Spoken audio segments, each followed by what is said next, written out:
Bonjour à tous et bienvenue sur cette vidéo Node.js. Maintenant, de retour dans notre projet, ajoutons Express.js et vous pouvez également simplement créer un nouveau projet.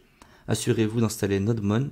Cependant, je continuerai à l'utiliser mais je me débarrasserai de Root.js parce que je vais essentiellement créer une toute nouvelle application.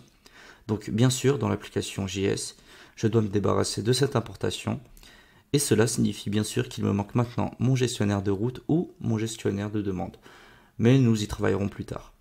Alors, installons maintenant Express.js en exécutant npm install-save. Maintenant, pourquoi pas -save dev, mais -save, parce que ce sera une dépendance de production. Nous ne l'utilisons pas uniquement comme un outil pendant le développement. Il fera partie intégrante de l'application que nous expédions et, par conséquent, il doit également être installé sur n'importe quel serveur ou ordinateur où nous exécutons notre application une fois que nous l'avons déployé. C'est un élément majeur de notre application. Alors, installons-le en tant que dépendance de production avec cette commande et le nom du paquet est simplement Express. Donc, ça sera npm install-save express et installera express.js dans notre projet. Maintenant, une fois installé, vous voyez qu'une entrée a été ajoutée aux dépendances de notre package.json. Ici, juste ici. Et maintenant, nous pouvons commencer à l'utiliser. Et pour l'utiliser, je vais aller à mon application.js et ici, je vais importer Express. Vous pouvez nommer cette constante comme vous le souhaitez, bien sûr. Mais le package est simplement appelé Express. Maintenant, vous pouvez également bien sûr regrouper cela avec l'importation du module principal. Et j'aime séparer mes modules spécifiques à Node et les packages tiers et également mes propres importations. Et si je les ai avec des lignes vides afin que vous puissiez voir clairement ce qui est quoi. Mais cela n'est pas requis.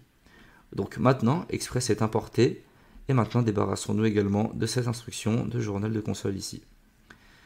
Vous pouvez créer une application Express et la stocker dans une application nommée constante, bien que ce nom soit bien sûr toujours à vous, en exécutant Express en tant que fonction.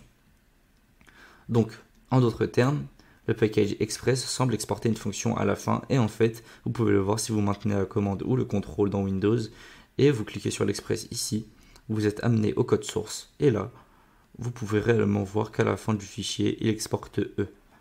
Et ne vous inquiétez pas de cette syntaxe ici. Ce n'est pas un fichier JavaScript, c'est un fichier dactylographié de définition, mais il exporte toujours E, qui est cette fonction dans le end. Donc il exporte une fonction ici et donc nous l'exécutons en tant que fonction et cela initialisera un nouvel objet où le framework stockera et gérera beaucoup de choses pour nous en arrière-plan. Donc beaucoup de logique est dans cette application constante. Maintenant, l'application ici se trouve également être un gestionnaire de demande valide.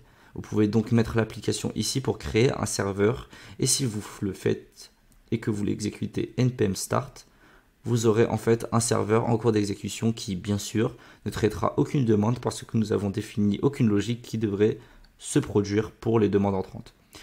L'application ne fera pratiquement rien à ce stade. Eh bien presque. Cela fait une chose pour vous, et c'est de mettre en place une certaine façon de gérer les demandes entrantes qui définit ou qui est une caractéristique clé d'Express.js. Et nous verrons cela dans la prochaine vidéo.